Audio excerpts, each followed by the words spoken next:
Hey y'all, welcome back to the channel. Bobby Hammz here, closing out the year with my best and not so best TV shows and movies of 2019. And it's going to cover genres, like comedy, drama, horror, sci-fi, documentary or docuseries, and animation. It's really kind of like a nominations list, like Golden Globes. I know I have a lot of nominees and I'm just going to kind of name them. I'm not going to pick any one of them. So I'm really lazy Golden Globes or Emmys and Oscars and all that stuff. So first, the extremes of any genre in the TV space that had the biggest impression on me in the year. It's the one that I absolutely despised and will never watch again, and will never recommend again, and will never try to defend again. And that's the most disappointing television show of 2019 by far, hands down, is HBO's Game of Thrones. Game of Thrones was something I used to love and swear by. I love that goddamn show so much that I actually went out and bought all the available books, and I haven't finished them all, mainly because George R.R. Martin has not released The Winds of Winter yet, so it's kind of like his fault really for me not reading the material. And that's just so it's really his fault, but it's Benioff and Weiss's fault. The series that was once on fire just went up in smoke so suddenly. The two even admitted that they did not know what they were doing really from the beginning of the show. So it's amazing that they got by for about 4 or 5 seasons without being exposed in such a way. Actually, I read a while ago, maybe in September or October, when they came out of hiding and they were meeting some fans, and they actually spoke about how inexperienced they were and how Game of Thrones, funny enough, was their what do they call it? Their film school. Which was like, how the hell? That's like hiring a caterer for a party, like a large, office party or something. And you got to feed 200 people or whatever. And then things are a complete disaster. And then 2 weeks later, the caterer is like, oh yeah, that was my culinary school. So, they got away with it. It is what it is. I hated the ending. We'll never watch the show again and won't recommend it to anyone. And I think, just like with J.J. Abrams and Damon Lindelof, although with Watchmen, Damon Lindelof kind of redeemed himself in my eyes. But just like with J.J. Abrams, anytime I see Benioff and Weiss connected to anything now, I'm going to be like, I'll wait. There's no rush. But at the other end of the spectrum in any genre, the one show that I couldn't get enough of in 2019 had me floored and never bored. I absolutely adored Killing Eve. Phrasing? I mean, the show is called Killing Eve. I didn't like killing someone named Eve. That'd be a hell of a confession. I killed Darnell, yeah, I shot him with my knife. Anyway, the Cobra and Mouse game in the show is alive and well between Jodie Comer and Sandra Oh in the 2nd season of the BBC program. Those two are just the most lovable characters, and their chemistry is just, they're just so good. The backdrop is in Europe for the show. It's mostly in France and the UK. There's haute couture, macabre humor, gruesome violence, eargasmic music. Oh, the music is so good. And razor sharp dialogue that makes the characters believable and propels the story forward, even when everyone is merely sitting around in an office talking about Jodie Comer's serial killer and what she's up to. It's just a great show to check out. On to the others that I really liked in TV. Well, I guess online, since I don't watch cable anymore. So I guess onto the other shows that I watched online, that I enjoyed online. Best dramas, Mr. Robot, Watchmen, and Deadwood the movie. I mean, Deadwood was based on the TV show that was out in the early 2000s. And so the movie, was it 2000s? I don't know, 99 or whatever. But Deadwood the movie came out earlier this year, and it was based on the TV show. So I guess I kind of lumped it in as a TV show. And it didn't get a theatrical release. I don't think it did anyway. It was straight to HBO. But anyway, Mr. Robot is about Rami Malek's hacker, social anxiety, just like at an extreme. And he takes down this global financial giant, and it basically ruins the world. And because the economies crash, societies fall. And so he basically crashes the economy, ruins society, and then he feels so bad about it. And he tries to rebuild it, but then he faces opposition from a even more powerful enemy. Let's put it that way. And Mr. Robot actually ended its series this couple weeks ago, and the ending to that series was so great, and it was so touching and so heartwarming, and These aren't things that I would expect to say or feel about a TV show about a hacker and finances, but somehow Sam Esmail was able to pull it off, and I truly adored that show. Watchmen was another great drama, and Damon Lindelof of Lost, infamy, was a great addition actually to the show. His method of setting up mysteries really worked out very well for this program, and it's a sequel to the Watchmen comic by Alan Moore and Dave Gibbons. It's also on HBO, like the Deadwood movie, and it's only 9 episodes long. It's a very short season, but it's just done so well. It looks amazing. All the visual cues and clues that are in there are just good stuff. The best comedies I saw were Veep and Barry on HBO, and The Good Place, which I think was an NBC program. I don't know. But they're all very good stuff. Veep also ended its series finale earlier this year, and Julia Louis-Dreyfus deserves all those awards she got for best actor.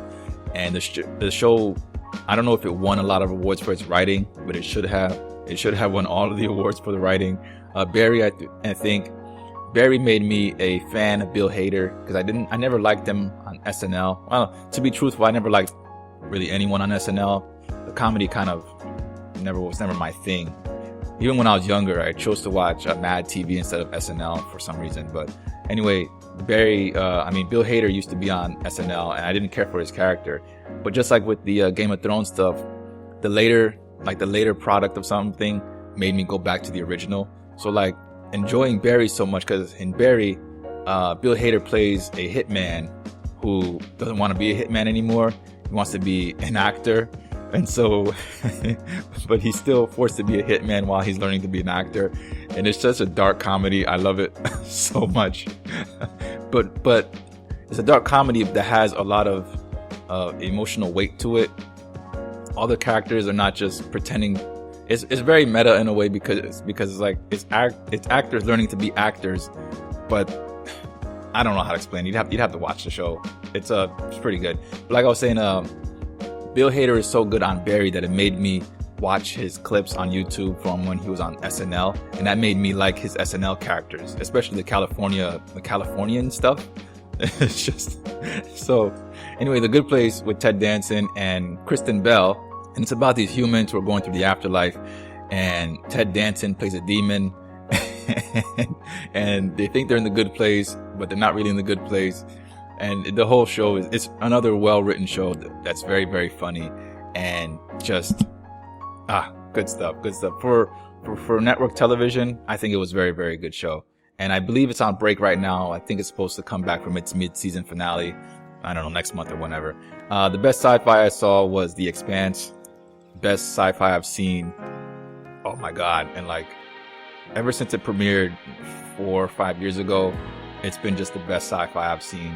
And it's about humankind expanding into the stars. Because when the show starts, I think the Earth already has something around 30 billion people living on it. So it's completely overpopulated. Resources are getting thin. And so there's already a colony set up on Mars that's been there for about 100 years, I think. And those people have a different mindset. There's actual people who are literal Martians who've never been to Earth. And, they've colonized it and they're trying to make it better. But it's very militaristic. And then even further out in the solar system, there are these kind of refugees and kind of, I guess kind of Roma people. And they're called Belters. And they basically provide a lot of the minerals that are used by Earth and Mars in order to keep those planets going. So there's always conflict about resources availability and stuff.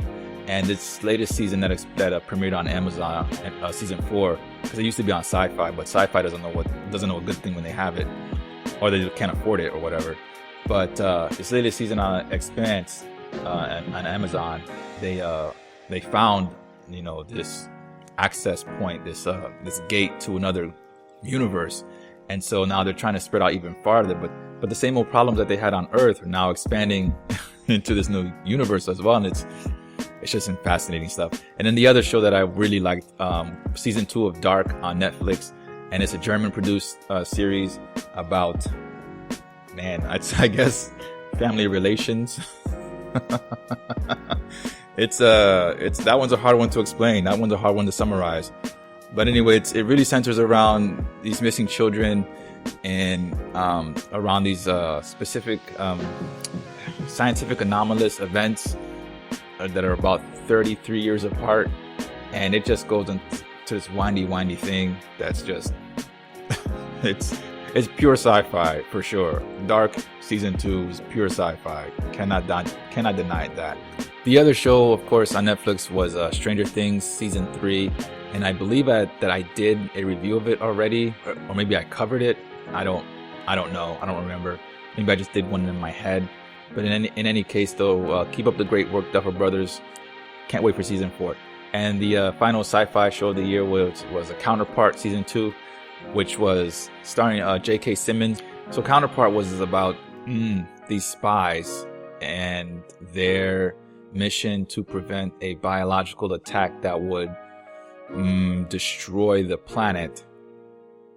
Yeah, that's a pretty good roundabout way of saying that plot. And it was canceled by Starz earlier this year. It didn't get renewed for season 3 stuff.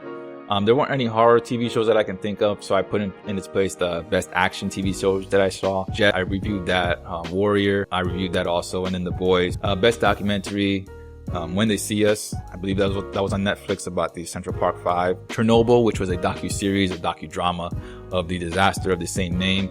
And then The Greatest Events of World War II in color, which was also on Netflix. And then the best animated TV shows that I watched, Love, Death and Robots, Rick and Morty, and the Harley Quinn TV cartoon on DC Universe. All of these 3 shows were just the most insane things I've seen all year. Rick and Morty, that's kind of like their thing, just being ruthlessly just like funny and weird. But the Harley Quinn cartoon, I didn't know if I would like it, because I didn't know what to expect from it. But it's a comedy, and it's an R-rated comedy, so there's tons of swearing. There's tons of violence in the thing, and I mean like bones being broken out and just intestines. Oh my goodness. But the point of the Harley Quinn cartoon is Harley is trying to make her name apart from the Joker, and it's treated like a really bad breakup between a couple that's been in a relationship for a very long time. So she's doing things to try to get back at him, and he's doing things to try to show that he's better than her. Now, it's played for gags a lot throughout the whole episodes, but it has a really good message about independence and not being stuck in a abusive relationship. And so it's a very good show to check out on DC Universe.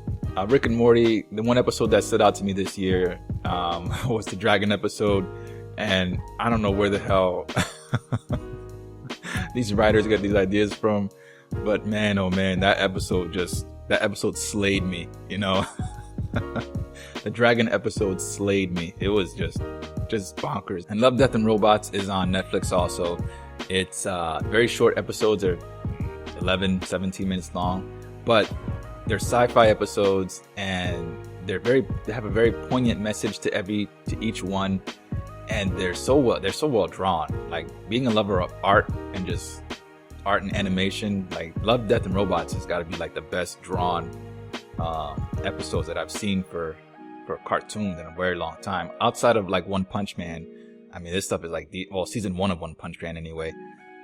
These Love, Death and Robots episodes are very, very good, and they're insane too, because two particular episodes. One of them dealt with planet Earth post humankind, you know, after people have after people killed themselves off, annihilated themselves. Jesus Christ. And it has these 3 robots basically going on vacation, and they're touring the rubble of the post-apocalyptic world. And it's pretty funny because it's like the future of mankind, the future of the planet is ruled by robots and cats. And then the other episode of Love, Death and Robots that really stuck to me was this one episode where yogurt took over the world. Like a cup of yogurt. So good stuff all around. And so on to the movies. And just like before, I'll start with the extremes, with the most redeemed and the most irredeemable. The most redeemed movie of the year, I thought, was Midsommar. I didn't like it when I first watched it, but for some reason, like even now, I became a fan and don't really understand why I became a fan. It stuck with me since its release. Even though I haven't watched it once since then, I just never seem to be able to forget it. I don't know, something about it just like, stayed with me this whole time. And each time I thought about it, like more of it made more sense to me. Like the choices that were made in the movie, and then like the overall message of the movie made more and more sense. And then I saw Hereditary, a couple days ago. I think during Christmas I saw Hereditary, and I guess that same director that made the Hereditary made Midsommar, and I could see the beginnings of Midsommar in Hereditary, especially in the ending. Now I still don't see Midsommar or Hereditary as a dark comedy. They're still horror movies in my opinion, but I dig Midsommar now. I really do. I like it more and more, which is a good thing, because I think that's how movies should be. It should impact you in a way that lasts a little longer than their runtime. If you watch a movie that's an hour and a half long, it should stay with you longer than an hour and a half. So that's what Midsommar did for me. The most irredeemable movie of the year, though, is a tie between The Rise of Skywalker and X-Men Dark Phoenix. Like the final season of Game of Thrones, these two movies had the task of wrapping up decades-long stories, in their respective franchises, which is not an easy endeavor. Don't get me wrong. I'm not saying anyone could have done this. It was a hell of a task that they had to accomplish, so no argument there. But like season 8 of Game of Thrones, both of these movies seem to have been rushed out to theaters before their scripts were polished or their plots fully developed. Like, I half expected to see Rey holding a lightsaber in one hand and then a Starbucks coffee cup in the other. Those two movies were just no good. And all the hand waving in Dark Phoenix. I mean, I did a review of that. That's a movie that fumbled the whole X-Men franchise, just like Rise of Skywalker fumbled this Disney trilogy, and ultimately really the whole Star Wars story, the whole Skywalker story at least. But with those two out of the way, let's go on to the best dramas, I think, were The Irishman on Netflix, Once Upon a Time in Hollywood, and Rocketman. All I've reviewed, all of them very good movies. All of them I'd watch and recommend to anyone. Best comedies I saw were Jay and Silent Bob Reboot, Zombieland 2, and Crawl with the alligator. I guess it was supposed to be a thriller or a horror, but I mean, it's too hilarious to be either of those things. Like, that movie's too funny.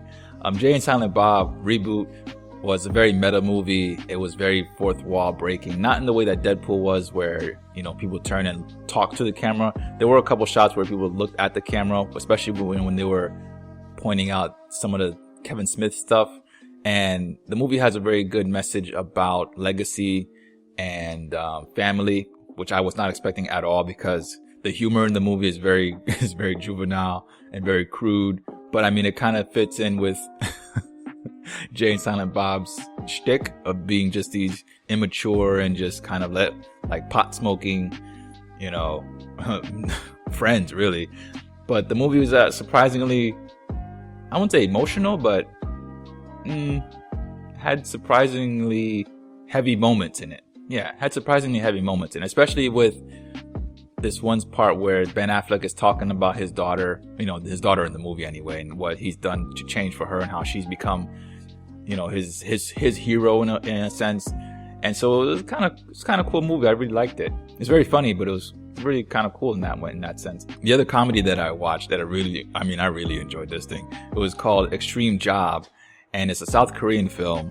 And that movie had me laughing the whole way through. And the ending of the movie was just such a monumental, gotcha, that I laughed even harder at the end of it. So the whole synopsis of Extreme Job is that these cops who are underwhelming in their performance, they're not really respected by everyone else.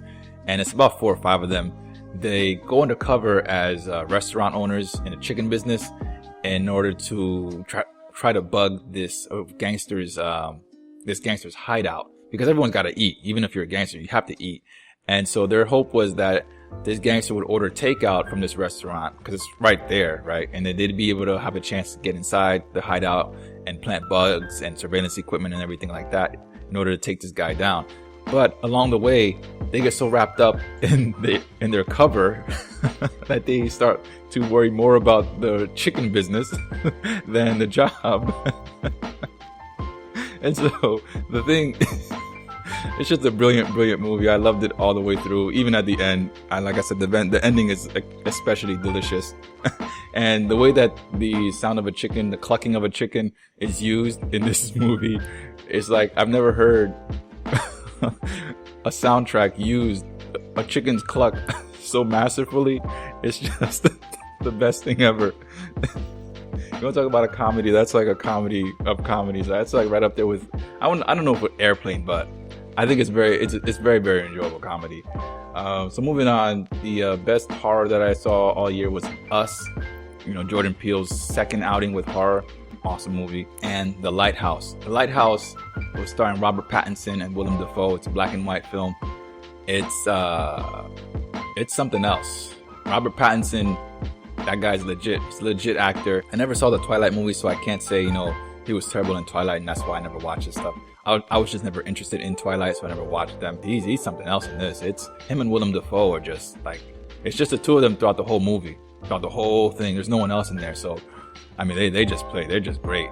Oh my goodness, that movie's just good. You got to see that. I can't give too much away about that one. That movie's it's a good movie. So the best sci-fi movies that I saw this year were Ad Astra, Alita Battle Angel, and In the Shadow of the Moon. I know there were a lot of other movies that came out that were considered sci-fi. Spider-Man Homecoming was considered sci-fi for some reason. Ad Astra had the stunning visuals. Alita Battle Angel was a little bit sloppy as far as the storytelling, but I think there's a lot of potential there for it to be better. And In the Shadow of the Moon was kind of by the numbers, as far as the mystery is concerned, but it was pretty enjoyable. So documentary, I think, would be movies based on true events. Bombshell, which came out recently with Charlize Theron and Nicole Kidman, was most recently in my mind. The other ones that came out were Mr. Rogers' movie with Tom Hanks, which, I mean, that movie will kind of reinvigorate your hope in humanity. Tom Hanks really sells Fred Rogers' attitude and just overall outlook on life, and it's all very positive stuff. It's very mushy stuff. And so moving on to those were the only two that I saw really. I think I meant to go see Judy with Renee Zellweger, but never got around to it. Oh well. The best action movie that I've seen was John Wick 3, and then the South Korean film Gangster+The Cop+The Devil. And then the Netflix film Triple Frontier with, Charlie Hunnam and Ben Affleck and Oscar Isaac. All great action movies. All super action movies. So the Gangster, the Cop, and the Devil is about this cop who's trying to catch a serial killer, and he enlists the help of this gangster in order to do so because the devil also attacked the gangster. And the way the whole thing plays out is very smart. It's all very realistic. Nothing coincidental happens. Maybe this one scene seems a little bit too coincidental, but everything else happens in a sort of natural way. And the ending is again, just like with Extreme Job, the ending of this thing. It wasn't funny, but it made me laugh because of just how the deal worked out between the gangster and the cop. It was just, man, oh man. And then Triple Frontier was about a heist in a Southern cartel, drug cartel's home. Goes very wrong for a group of former veterans, and just how that movie just kind of showed that money really wasn't worth the trouble you go through to get it, which was like, I like that message. That's cool. The best animation that I've seen, straight cartoon or CG, was The Addams Family. I really love the visual gags in that thing, and a lot of the jokes. Maybe some of them won't age very well because a lot of them relied on pop culture, but it was pretty good time. Best foreign films that I saw was Parasite. Spoken about that, did a review about that. Movie's awesome. Can't not promote it enough. The other movie that I saw was The Farewell with Awkwafina. Centered around this Chinese family who are trying to keep their their nanas, their grandmother's cancer a secret from her, so that way she doesn't worry about her last days. And the movie had a lot of heart to it, and it was very funny, but not in a slapstick, jokey way. It was more just like familial humor, because a lot of the things that they do in there, you can see an actual family doing and trying to, put down each other, because this family all the kids in this family had not seen each other in about 20 years. So there was still, there's still like a lot of sibling rivalry going on, and And it was just funny in that way. All in all, a very good movie. I'd recommend anyone see that movie. And the ending of that movie, again, just very satisfying ending. It's very, very satisfying. And I think what I'm seeing here is that having a great story means nothing if your ending sucks. I think that's the underlying theme that I'm gathering here from all these movies and stuff that I'm liking, is that you have a great story, great, but then if it ends terribly, then it sucks. So lastly, my favorite movies of the year are Parasite and Joker. Now, these two movies are an example of how East meets West to tell similar stories about the ever-widening gap between the rich and the downtrodden, forgotten poor. Ironically though, Joker was quite serious the whole way through, while Parasite fed my guttural laughs, at least for the first half of it. But the consequences of the systemic inequality that played out in both movies coincidentally paralleled real-life uprisings around the world, especially in Hong Kong and South America, where disaffected populations have expressed extreme displeasure with how society intentionally works against them. From financial institutions, school admissions, and law enforcement, one set of laws seems to apply to the poor and another set of laws, or guidelines, suggestions. Another set of suggestions applies to the wealthy. And I think Joker and Parasite are two top-notch, excellent, thought-provoking productions that capture the zeitgeist of 2019 like no other films released this year. And with that, I'll bring this video to a close. Hope you all had a great 2019. If not, make 2020 better. Have a safe and happy new year. See you in the next video. Ciao.